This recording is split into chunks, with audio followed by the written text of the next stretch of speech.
Hi hello నమస్తే. దివ్యాంగులకు ఎదురయ్యేటువంటి అనేక సమస్యలకు పరిష్కారం చెప్పడానికి ఈరోజు మన స్టూడియోకి ఒక ప్రముఖ వ్యక్తి రావడం జరిగింది. తెలంగాణ వికలాంగుల హక్కుల సమితి రాష్ట్ర అధ్యక్షులు, తెలంగాణ ఉద్యమంలో కీలకంగా పాల్గొన్నటువంటి వ్యక్తి, విద్యార్థి నాయకుడు బాణాల వెంకట మనతో ఉన్నాడు. నమస్తే బాణాల వెంకట. నమస్తే అండి.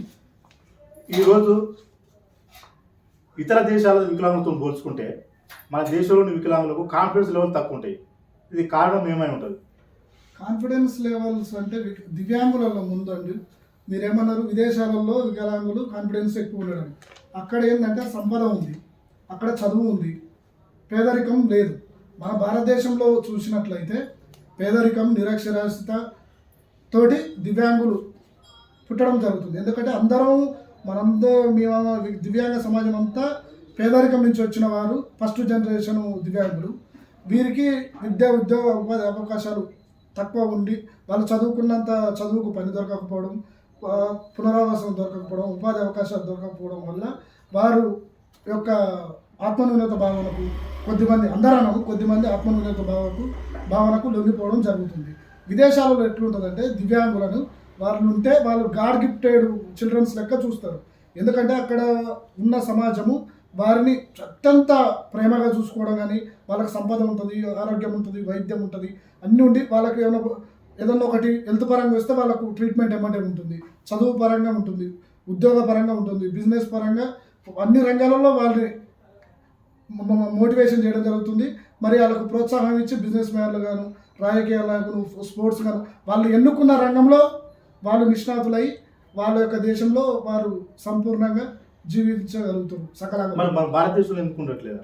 భారతదేశంలో చెప్పినా కదండి, పేదరికం ఉండడం, నిరక్షరాస్యత ఉండే తల్లిదండ్రులు ఉండడం వల్ల వాళ్ళు చదువుకోవడం, ప్రభుత్వ స్కూళ్ళలో చదవడం, ప్రభుత్వ పాఠశాలలో చదువుకొని వాళ్ళు గ్రామీణ మండల ప్రాంతాలు దాటుకొని జిల్లా రాష్ట్ర స్థాయి యూనివర్సిటీ వరకు వచ్చి చదువుకున్నాక సరైన చదువుకు ఉద్యోగ అవకాశాలు లేక వాళ్ళు మానసిక సమస్యలతోటి బాధపడుతూ ఉంటారు.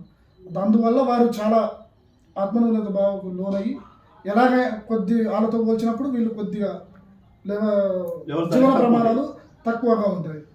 వికలాంగులకు మొదటి సమస్య అంటే ట్రాన్స్పోర్టేషన్. ఒక ప్రాంతం నుంచి ఒక ప్రాంతానికి పోవాలన్నా జనరల్ క్యాండిడేట్స్తో పోల్చుకుంటే వికలాంగులు కొన్ని సంతోషాలు కోల్పోతారు. ఇలాంటి వాటికి ప్రభుత్వాలు ఏమైనా సౌకర్యాలు కల్పిస్తున్నాయా? ప్రభుత్వాలు అంటే మనకు 1995 చట్టం, వికలాంగుల చట్టం ఉందండి. ఆ చట్టం వచ్చిన తర్వాత ఏమైంది, ప్రతి 2005లో ఒక సర్క్యులర్ తీసుకోవడం జరిగింది.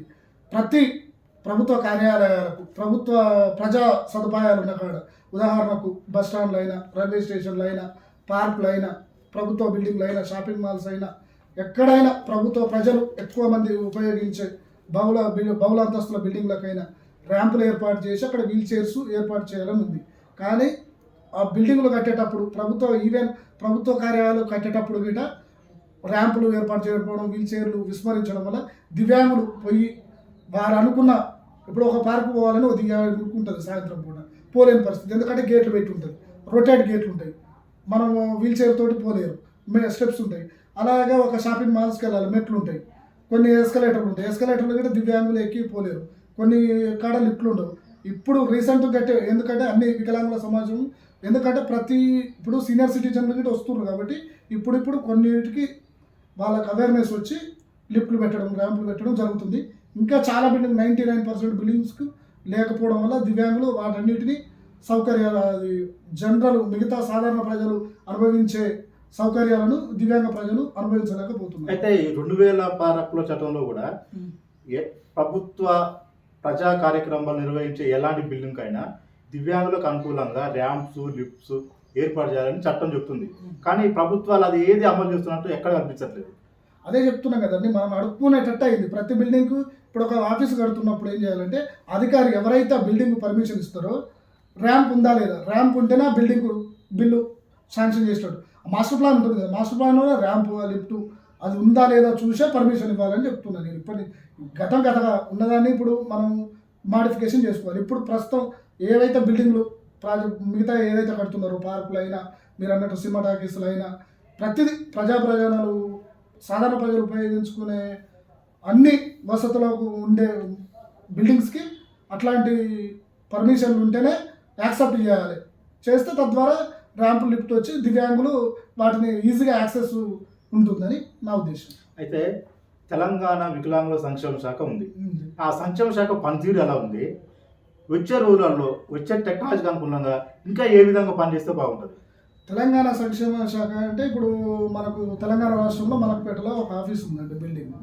అయితే ఏమైందంటే అంతకుముందు తెలంగాణ శాఖ అనేది స్త్రీ సంక్షేమంలో కలపడం జరిగింది, మహిళా శిశు సంక్షేమ శాఖలో కలపడం జరిగింది. రాష్ట్రంలో ఉన్న దివ్యాంగ నాయకులు అందరూ పోరాటం చేసి దాన్ని సపరేట్ శాఖ చేసుకోవడం జరిగింది. స్త్రీ సంక్షేమ మహిళా శాఖ నుంచి విడదీసి వికలాంగుల ప్రత్యేక శాఖను ఏర్పాటు చేయడం జరిగింది. నేనేమంటున్నానంటే ప్రతి శాఖకు మంత్రి ఉన్నట్టు వికలాంగుల శాఖకు మంత్రి లేడు. చాలా రాష్ట్రాలలో, భారతదేశంలో చాలా రాష్ట్రాలలో, కొన్ని రాష్ట్రాలలో సంబంధిత వికలాంగుల శాఖకు మంత్రి ఉంది. ఆ మంత్రి ద్వారా ఏమవుతుందంటే సంక్షేమ పథకాలు, విద్య, ఉద్యోగ, ఉపాధి అవకాశాలు మంత్రి మానిటరింగ్ చేస్తారు. చేయడం వల్ల వచ్చే పైసలు ఆ మంత్రిత్వ శాఖ ద్వారా ఏర్పడడం వల్ల అందరి వికలాంగులకు న్యాయం జరుగుతుంది. తెలంగాణ రాష్ట్రంలో మంత్రిత్వ శాఖ లేదు, గత ప్రభుత్వంలో లేదు. ఇప్పటికైనా వచ్చిన కాంగ్రెస్ ప్రభుత్వం, ప్రజాప్రభుత్వంలో ఒక వికలాంగులకు సపరేట్ మంత్రిత్వ శాఖ కేటాయించి వికలాంగుల సంక్షేమానికి ఎప్పటికప్పుడు ముఖ్యమంత్రి గారు, మంత్రి మండలి ఎప్పటికప్పుడు రివ్యూ చేస్తూ వాళ్ళకి విద్య, ఉద్యోగ, ఉపాధి అవకాశాలలో ఎలాంటి పురోగతి, గతంలో జరిగినది ఏంటి, ఇప్పుడు జరిగింది ఏంటి, పురోగతిని ఎప్పటికప్పుడు సమీక్షించుకున్నట్లయితే వికలాంగుల భవిష్యత్తుకు అండగా ఉన్నట్లు అవుతుంది. మీరు అయితే వికలాంగుల హక్కుల చట్టం 1995కి వికలాంగుల హక్కుల చట్టం 2016కి తేడా అయింది. 1995 చట్టం అంటే దాదాపు 30 ఏళ్ల క్రితం వచ్చిన చట్టం అది. అప్పుడు ఏం చేశారు, అప్పుడున్న జనాభాకు, అప్పుడున్న వికలాంగులను దృష్టిలో పెట్టుకొని ఏర్పాటు చేయడం జరిగింది. 1995 వికలాంగుల చట్టంలో 7 రకాల దివ్యాంగులను గుర్తించి ఆ 7 రకాల వికలాంగులనే వారికి విద్య అయినా, ఉద్యోగం అయినా, సంక్షేమమైన ప్రభుత్వ పథకాలలో చట్టం ప్రకారం ఏదైతే రావాలనో ఆ 7 రకాల వారికే వచ్చేది. 1995 తర్వాత అప్పుడు ఆ 7 రకాలు లబ్ధి పొందురు. అయితే తర్వాత ప్రభుత్వాలు ఏం ఆలోచించినట్టే ఆ 7 రకాలే కాదు, చాలా రకాలు ఉంటాయి. మనం ఉదాహరణ చూసుకుంటే యాసిడ్ బాధితులు అనేది మధ్యకాలంలో ఎక్కువగా వినపడుతున్నది, వాళ్ళ గిట్ట డిజేబుల్. అయితే ఇట్లాంటి రకాలను ఇంకా 14 అదనంగా చేర్చి ఆ 7 ఈ 14 మొత్తం 21 రకాలని 2016 చట్టంలో ఇంక్లూడ్ చేసి చేయడం జరిగింది. మీకు చెప్పాం కదా యాసిడ్ బాధితులని, అట్లా 14 రకాలు ఉండడం జరిగింది. అయితే వికలాంగత సంఖ్య పెరిగింది కదా, ఇంకా రిజర్వేషన్ కూడా పెంచాలి కదా. దానికి దీనికి తేడా ఇంకా మొత్తం అయిపోలేదు. అయితే 1995 చట్టంలో విద్య, ఉద్యోగ అవకాశాలలో 3% రిజర్వేషన్ ఉండేదండి. ఇప్పుడు 2016 చట్టంలో విద్యలో 5%, ఉద్యోగ అవకాశాలలో 4% చేయడం జరిగింది.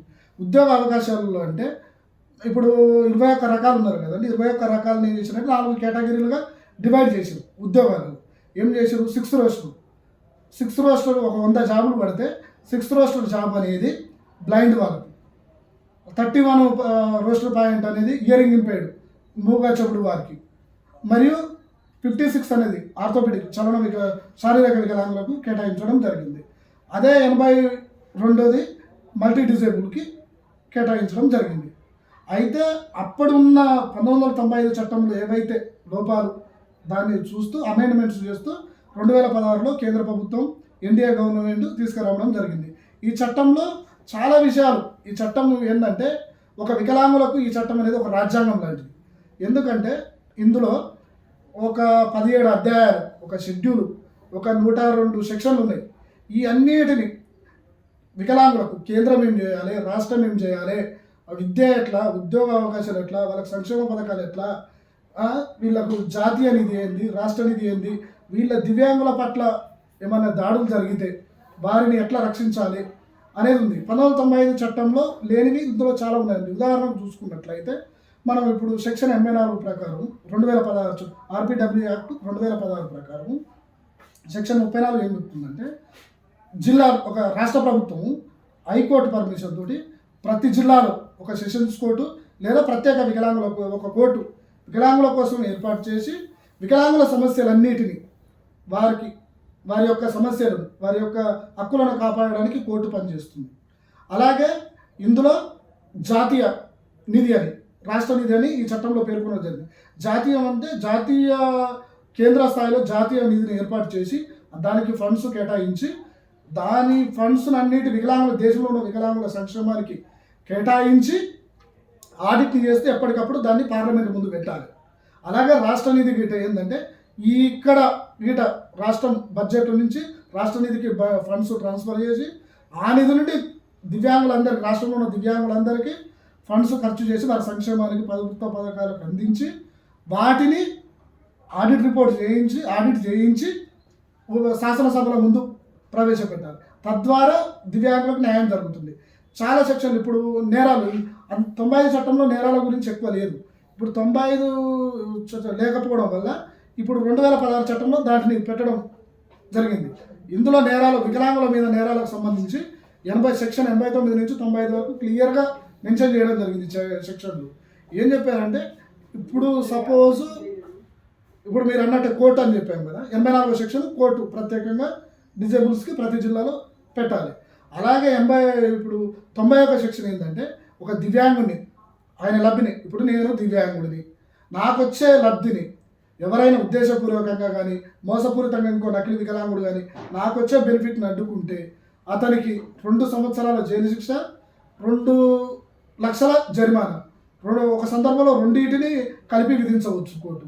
అలాగే 92 దివ్యాంగులని కించపరిచిన, అవమానపరిచిన, గాయపరిచిన, మాన మర్యాదలకు గౌరవం వచ్చిన, అతని భావజాలానికి విఘాతం కలిగించిన, మరియు ఆయనకు ఊతమిచ్చే సహాయ పరికరాలు, ఇప్పుడు బ్లైండ్స్ వాళ్ళకు స్టిక్స్ ఉంటాయండి, ఆర్థోపెడిక్ వీల్ చైర్స్, ట్రైసైకిల్స్, అట్లాంటి సాధనాలు ఉంటాయి, వాటిని ధ్వంసం చేసిన 5 సంవత్సరాల వరకు కఠిన కారాగార శిక్ష విధిస్తడం జరుగుతుంది. ఇందులో ఈ చట్టం చెప్పాలంటే ఇప్పుడు మనకు డిబేట్ కూడా సరిపోదు. ఈ 1990 చట్టంలో లేనివి 2016 చట్టంలో ఇప్పుడు ఏం చేశారంటే ఒక చదువుకోవడానికి, మీరు విద్య గురించి మెయిన్ కాబట్టి విద్యలో 6 నుంచి 18 సంవత్సరాల వరకు మనకి ఏజ్ లిమిట్ లేదు. 6 నుంచి 18 వరకు ఎప్పుడే అందరికీ ఏముంటుంది, 6 నుంచి 14 లేదా 16 ఉంటుంది ఎస్సీ ఎస్టీ దాన్ని బట్టి. మనకేంటి 18 సంవత్సరాల వరకు ఇవ్వడం జరిగింది. 18 మళ్ళీ ఉన్నత విద్యలో